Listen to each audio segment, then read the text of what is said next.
New York City was once a place full of streetcars and trolleys, but what happened to them? There's no trace of them to be found. In this episode of Origins, we take a look at what or who killed the streetcar.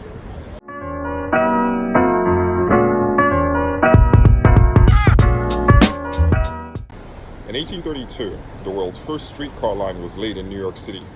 The line ran on Bowery between Front Street and Union Square. Again, I must say that this streetcar line was the first laid in the entire world. New York just keeps making history. The original streetcar were driven by horses, but they would evolve into steam and eventually electric cable cars.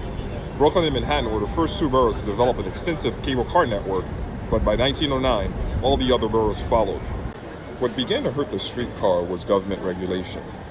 You see, cable cars were heavy and slow, so they damaged the road as they traveled along. New York City officials began demanding streetcar companies repair the road, which would have been fine. However, they also fixed the price to a nickel per ride, which eventually prevented the streetcar companies from transferring the added costs to the consumer. By the 1920s, most streetcar companies were struggling, barely surviving. But what really finished the job was the auto industry.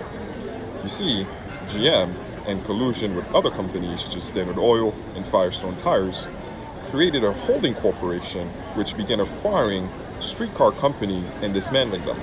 Between the 1920s and 1950s, almost all the streetcar companies were acquired and their infrastructure destroyed.